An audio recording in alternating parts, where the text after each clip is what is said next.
आपका एक बार फिर से स्वागत है। हमारी जो श्रृंखला चल रही थी, उस श्रृंखला को आगे बढ़ाते हुए आज हम फिर आपको एक नई चीज़ ला रहे हैं। कई लोगों ने हमसे प्रश्न किया कि हमें हमारे पिताजी जो इस दुनिया में नहीं है वो दिखाई दिए और वो ऐसी हरकत कर रहे थे, इसका क्या मतलब है। कई लोग कहते हैं कि हमें अपने मृत परिजन दिखाई देते हैं और वो कुछ लोग कुछ चीज़ों की मांग कर रहे हैं, तो इसका क्या मतलब है। कई बार कहते हैं कि वो कुछ बोल नहीं रहे, तो इसका क्या मतलब है। क्यों कुछ लोग बार बार सपने में आते हैं। आज का एपिसोड हमने आपके कुछ इन प्रश्नों के उत्तर के लिए बनाया हुआ है। हमारे यहाँ जो स्वप्न शास्त्र है, कुछ गरुड़ पुराण और स्वप्न शास्त्र में से कुछ निकाली हैं ये चीज़ें आपके लिए कि आप समझें उन इशारों को। देखिए, जो लोग इस दुनिया को छोड़ के चले जाते हैं, आपको पिछले एपिसोड में कई में हमने बताया है कि उनके पास हमसे बात करने का कोई साधन नहीं होता, तो वो हमसे बात कैसे करेंगे, क्योंकि वह इस स्थूल शरीर को छोड़ चुके हैं। तो उनके बात करने का साधन है मात्र हमारे पास स्वप्न, और वह सपने में आकर ही आप अपनी इच्छाओं को बताते हैं, परेशानियों को बताते हैं, या किसी समस्याओं में हमें आगाह करने भी वो आते हैं। तो आज हम जानेंगे कुछ उनके ऐसी जो चीज़ें हैं जो आपके मन में प्रश्न आती है कि आज उन्हें को देखा, वो ऐसा कर रहे थे, आज हंस रहे थे, आज रो रहे थे, ये क्या है। तो आज इसके बारे में सबसे पहले आप एक चीज़ समझिए। मान लो कोई व्यक्ति बीमार था और लंबे समय तक वह बीमार रहा और बीमारी में उसने बहुत से कष्ट झेले हों, और उसके बाद उसकी मृत्यु हो जाती है, वह मर जाता है। और कुछ समय बाद जब उसके आप सारे कार्यक्रम कर देते हैं, उसके जो भी तेरहवीं है, श्राद्ध है, जो भी हैं आप सब कर देते हैं जो हमारे यहाँ होते हैं, तो यदि वह फिर आपको अचानक सपने में दिखाई दे और सपने में स्वस्थ दिखाई दे, अच्छा हंसता हुआ, चलता फिरता, बिल्कुल स्वस्थ जैसा व्यक्ति होता है। यदि आपका कोई परिजन, आपके परिवार का कोई सदस्य जो लंबी बीमारी भोगने के बाद और सपने में बिल्कुल स्वस्थ दिखाई दे रहा है, तो मालूम है इसका मतलब है स्वप्न शास्त्र के अनुसार कि वह आपको यह बताना चाह रहा है कि अब आप उसकी चिंता मत करें, उसका किसी अच्छे घर परिवार में जन्म हो चुका है, वह जन्म ले चुका है। अब आप उसकी चिंता छोड़ दीजिए और अपने सांसारिक कार्यों में आप लग जाइए। वह यह संकेत आपको दे। यदि हम जानेंगे कि आपको पता लगे कि किसी व्यक्ति की अकाल मृत्यु हो गई है, और अकाल मृत्यु मतलब एक्सीडेंट से मर गया, अटैक आ गया, ऊपर से नीचे गिर के मर गया, कई कारण होते हैं अकाल मृत्यु के, जिसको कहते हैं कि काल माने समय नहीं आया और समय के पहले उसकी मृत्यु हो गई। और वह व्यक्ति यदि आपको सपने में दिखाई दे तो इसका क्या मतलब होता है। मान लो किसी अकाल मृत्यु से मरा हुआ व्यक्ति आपको सपने में आता है और वह सपने में बीमार दिखाई दे। मान लो वह बिस्तर पर लेटा हुआ दिखाई दे रहा है, खांस रहा है, लंबी सांसें ले रहा है, बीमार, आप समझ सकते हैं, वह आपको बीमार दिखाई दे, तो इसका मतलब है वह आपको संकेत कर रहा है कि उसकी कोई इच्छा अधूरी रह गई है। तो आप परिवार के लोगों का कर्तव्य होता है, आप उसके साथ जीवन भर रहे हैं, तो आप उसको ये समझिए यह कौन सा काम करना चाहता था, इसके मन में कौन सी चीज़ रह गई थी, उसको जानिए, और उसको जानने के बाद आप उसकी इच्छा पूरी करने की कोशिश करेंगे। नहीं तो वह बार बार आपको सपने में आकर संकेत देगा कि मुझे मुक्त कराओ, मेरी इच्छा पूरी कर दो। तो आप लोग क्या करें, उसकी इच्छा पूरी करने के लिए आप उस इच्छा को जानने की कोशिश करें। और मान लो आपके पास उसकी इच्छा नहीं आप जान पा रहे हैं, तो आप क्या करेंगे, आप जाकर किसी ब्राह्मणों को भोजन करा दें, उनको दान दे दें, या मंदिर जाकर उनके नाम से पूजन करा दें। तो उसकी जो भी इच्छा होगी ईश्वर उसकी इच्छा पूरी कर देगा और वह व्यक्ति मुक्त हो जाएगा। क्योंकि हमारी जो ये जनरेशन है और जो पहले निकल चुकी जनरेशन है, माने उस पीढ़ी के बाद आज यदि हम लोग हैं और आज हमारे बाद नई पीढ़ी आएगी, तो यह हर एक नई पीढ़ी का कर्तव्य होता है कि अपनी पुरानी पीढ़ी की इच्छाओं की पूर्ति करें, और कुछ रह गई हैं तो अपने उस परिवार की पूर्ति कर दे, जिससे वह मुक्त रह जाए, इस संसार के चक्र में, इस माया चक्र में ना फंसा रहे। तो ये आप कर सकते। यदि आपको कभी कभी ये होता है कि हम सो रहे हैं और हमें सपने में दिखाई देता है कोई हमारा खास व्यक्ति, हमारे घर का, हमारे परिवार का, या हमारा मित्र हो, या जिसे हम बहुत अच्छे से जानते हो, उस व्यक्ति की सपने में मृत्यु हो गई है। आप यदि उस व्यक्ति की मृत्यु देख रहे हैं कि वह व्यक्ति इस दुनिया को छोड़ के चला गया, जिसको कहते हैं मर गया, और हम दुखी हो जाते हैं, उस समय उदास हो जाते हैं, तो घबराइए नहीं, क्योंकि इसका मतलब है उस व्यक्ति की आयु बढ़ गई है, वह एक लंबी आयु को प्राप्त हो चुका है। वो कहीं ना कहीं कुछ अच्छे पुण्य कर्म, कुछ दुआओं द्वारा उसकी आयु बढ़ गई। यह इसका मतलब होता है। यदि आपको पता लगे कि आपका कोई परिजन दिखाई दे रहा है और बार बार सपने में आता है, कई बार आप कहते हैं कि हमारे दादाजी, पिताजी, चाचा जी, भाई, मम्मी, बहन, भाभी, जो भी नहीं है इस दुनिया में, वो दिखाई दे रहे हैं, परंतु बस वो मुझे आकर देखते हैं, बोलते कुछ नहीं है, चुप रहते हैं, बस देखते रहते हैं। यदि वह बार बार आपको आ रहे हैं और देख रहे हैं, तो इस चीज़ का क्या मतलब होता है?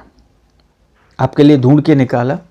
इसका मतलब होता है कि यदि वह बोल नहीं रहे हैं और देख रहे हैं, इसका मतलब है कि आपके जीवन में कुछ परेशानियां चल रही हैं, वह संकेत दे रहे हैं, और जो परेशानियां चल रही हैं उस परेशानियों को वो आगाह करना चाहते हैं और वो बोलना चाहते हैं कि हम बोल नहीं रहे, इसका मतलब समझ जाओ कहीं ना कहीं कुछ गलत हो रहा है, या आने वाली कुछ परेशानियां तुम्हारे जीवन में आने वाली हैं, तो तुम सतर्क हो जाओ, ध्यान दो अपने काम पे, अपनी फैमिली पे, और कहीं ना कहीं कुछ गड़बड़ होने वाला है, इसका संकेत वह हमें कुछ ना बोल के देते।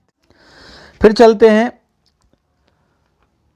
कि यदि मान लो आपको दिखाई दे कि हमारा कोई मृत परिजन है, हमारे परिवार का कोई सदस्य है, बहुत बीमार दिखाई दे रहा है और कुछ बोल भी नहीं रहा है, मान लो वो बिस्तर में लेटा हुआ है, एग्जाम्पल कोई घर का बुजुर्ग है, मान लो दादाजी है, वो आपको पलंग पे लेटे दिखाई दे रहे हैं, बीमार हैं, खांस रहे हैं और कुछ बोल नहीं रहे, लेकिन आप सपने में उनके पास पहुंचते हैं तो वो क्या देख करते हैं? वह ऐसा हाथ करके आपको आशीर्वाद दे रहे हैं।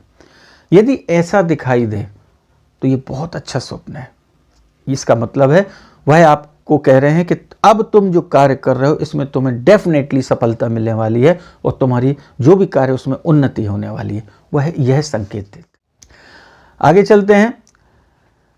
यदि आपके परिवार के लोग जो दुनिया में नहीं हैं और वह दिखाई दे रहे हैं और बहुत ज़्यादा उदास हैं, आपको देख रहे हैं और बहुत उदासी के मोशन में, उदासी चेहरा है उनका और बहुत अधिक उदास हैं, तो इसका मतलब आप समझ जाइए कि वह आपको यह बताना चाह रहे हैं कि आप जो कार्य कर रहे हैं उससे वह संतुष्ट नहीं है और वह कार्य अच्छा नहीं है, इसलिए हो सके तो उस कार्य को तुरंत बदल दीजिए, रोक दीजिए, नहीं तो कुछ समय रोकने के बाद उसकी गलतियों को जानने की आप कोशिश करिए और कहीं कोई परेशानी है तो ब्राह्मणों से संपर्क करिए, तो इसका उपाय निकलेगा, आपको आगे जाके हानि नहीं उठानी पड़ेगी। इस चीज़ को आपको समझना है। यदि आपको दिख रहा है कि आपके परिजन आपको स्वप्न में दिख रहे हैं और मान लो कुछ चीज़ें आपसे मांग रहे हैं या कह रहे हैं मुझे दे दो, मुझे ये चाहिए, मुझे ये चाहिए, मुझे खाना है, मुझे भूखा हूँ, मुझे कोई चीज़ चाहिए है, या आपको वो दिखाई दे रहा है कि कुछ बोल नहीं रहे लेकिन उनके शरीर पे कपड़े नहीं हैं, तो इसका मतलब है जो भी चीज़ मांग रहे हैं वह उसकी मांग कर रहा है और वह जो मांग कर रहा है उनकी पूर्ति आपको करना है। तो अब उनकी पूर्ति आप कैसे करेंगे? अब वो तो आपके पास है नहीं, तो उसका सबसे अच्छा तरीका होता है आप जाके दूसरे दिन ब्राह्मणों को वह चीज़ जो आपको स्वप्न में दिखाई दे रही है वह उनको प्रदान कर दें, ब्राह्मणों को दान कर दें। जो ज़रूरतमंद ब्राह्मण है उनको दान करने से तो और अधिक फल मिलता है आपको, तो ब्राह्मणों को दान दे दें और मंदिर में उस चीज़ का प्रसाद चढ़वा दें, तो आप ऑटोमेटिक देखिए जो भी अच्छी चीज़ है जिसका प्रसाद चढ़ सकता है तो ऑटोमेटिक आप देखिएगा उनकी आत्मा को जैसे ही संतुष्टि मिलेगी और आपके कार्य में और आपके जीवन में उन्नति होना चालू हो जाए, आपकी सारी परेशानियां मिट जाएंगी। यदि आपको दिख रहा है कि कोई हमारे जो मृत परिजन हैं वो आसमान में उड़ रहे हैं, बादल पे हैं, बादल पे बैठे हैं मुस्कुरा रहे हैं, हमें देख रहे हैं, या आसमान में चल रहे हैं, कुछ ऐसी प्रक्रियाओं में दिखाई देते हैं। तो इसका मतलब है वह यह संकेत देना चाहते हैं कि हम तुम्हें आशीर्वाद देते हैं, तुम जो भी कार्य कर रहे हो, तुम्हारे जो भी पुण्य कार्य थे, उसका पुण्य मुझे मिल गया और मुझे मोक्ष मिल गया है। अब मैं मोक्ष जा रहा हूँ, इस सृष्टि से, दुनिया से मुक्त हो चुका हूँ, और अब वह उन्नति होगी, तुम्हारे जीवन में सफलता मिलेगी, तुम्हारे बिगड़े काम बनेंगे। यह आशीर्वाद देके वो मुस्कुराते हुए मोक्ष की ओर चले जाते हैं। यह संकेत होता है उस चीज़ का। यदि आपको आपके परिजन घर में किसी स्थान में या आसपास दिखाई दें, तो इसका मतलब क्या होता है? कई बार आपको दिखता है कि वो कुर्सी पे बैठे दिखाई दिया, आज हमें दादाजी, दादी जी, पिताजी, माताजी, घर के जो भी सदस्य हैं, या वो खिड़की के पास खड़े थे, या बिस्तर पे लेटे हुए थे, या किचन में एक कोने में खड़े दिखाई दिए, घर में कहीं भी वो दिखाई दे, इसका मतलब होता है कि उनका अभी तक मोह नहीं छूटा है परिवार से। तो परिवार से मोह नहीं छूटने के कारण वह आज भी आपके घर में हैं। अब उनके पास शरीर तो है नहीं, तो वो सपने में संकेत देते हैं कि मुझे मुक्त करने का, मैं मोह नहीं छोड़ पा रहा हूँ, मेरा कोई उपाय करें। तो इसका उपाय क्या है? तो इन सब चीज़ों का सबसे अच्छा उपाय होता है कि यदि ऐसी कभी कंडीशंस होती है और ये दिखाई देते हैं, तो आप सुबह से उठकर 2 रोटी गाय को उनके नाम से जरूर दीजिए, क्योंकि गाय में 33 कोटि देवताओं का वास होता है, और 33 कोटि के देवता यदि संतुष्ट होंगे और ग्रह संतुष्ट होंगे, जिसके कारण उनकी अकाल मृत्यु हो गई थी, तो उससे मुक्ति मिल जाएगी। और वह साधन मात्र हमारे यहाँ गाय है। तो गौ माता को उनके नाम से आप 2 रोटी जरूर दें, और आप अमावस्या के दिन ब्राह्मण भोजन करा दें उनके नाम का। जिनके यहाँ श्राद्ध है तो श्राद्ध कराएं, और श्राद्ध का समय आया है तो कराना ही है। यदि वह दिख रहे हैं और मोह नहीं छोड़ पा रहे हैं, तो उनकी श्राद्ध करवा दीजिए, और ब्राह्मण भोजन अमावस्या के दिन आप करा दीजिए। तो आप देखिए कि वह मुक्त हो जाएंगे, उनका मोह छूट जाएगा, उन्हें नया शरीर मिल जाएगा। यह हमें शरीर जो मिलता है, यह मात्र उस ईश्वर को प्राप्त करने के लिए मिलता है। हम फालतू मोह में, इस संसार के मोह में इसको फंसाए रहते हैं, और हम उससे दूर हो जाते हैं। तो इस शरीर का सही उपयोग होने के लिए उनकी आने वाली पीढ़ी का कर्तव्य होता है कि उनको कैसे मुक्त करें। आपको कोई दिख रहा है, मान लो सपने में आपका मृत परिजन जो बहुत अधिक क्रोधित दिख रहा हो, बहुत गुस्से में दिख रहा हो, बहुत गुस्सा कर रहा है, आपसे चिल्ला रहा है, तो इसका मतलब है वह आपसे कुछ कहना चाहता है। क्या कहना चाहता है, उसकी चीज को समझिए। अब मान लो मैं कोई काम कर रहा हूं और वह गलत है और वह दिखाई दे रहा है, गुस्सा हो रहे हैं, तो मुझे वहां समझना चाहिए कि वो मुझसे कुछ कहना चाह रहे हैं, मैं कोई गलत काम करने जा रहा हूं, तो उसको वहीं रोक दिया जाए। यह संकेत दिया जाता है। सपने में यदि वो बहुत खुश दिखाई दे रहे हैं, तो इसका एक मतलब यह भी होता है कि इसको कहना चाहिए, यदि कोई भी आपके परिवार के मृत परिजन आपको दिखाई देते हैं और बहुत प्रसन्न दिखाई देते हैं, खुश दिखाई दे रहे हैं, तो इसका मतलब है अब आपका बहुत अच्छा सुखद समय आने वाला है। हमारे जीवन में जो भी गतिविधियां होती हैं, हमारे जो पितृ होते हैं, हमारे पूर्वज होते हैं, यदि अच्छा काम हम करते हैं, धर्म का काम करते हैं, दान करते हैं, लोगों की सेवा करते हैं और अच्छे काम करते हैं, तो उससे वह बहुत अधिक प्रसन्न होते हैं।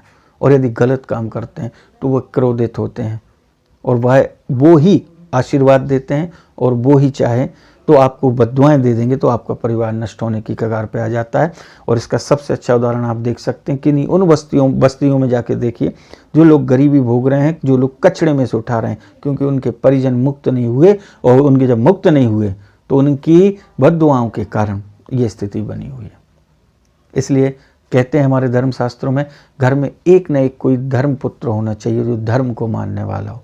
एक सदस्य यदि पूजा पाठ करता है तो उसके करने से तो आपके इस परिवार को तो मिलता है, बाकी जो चले गए हैं उनको भी मिलता है। और यदि कोई उसमें भगवान का भक्त हो जाता है तो आपकी 21 पीढ़ी तारने वाला हो जाता है, जिससे पितृ प्रसन्न होते हैं, ऊपर नाचते हैं।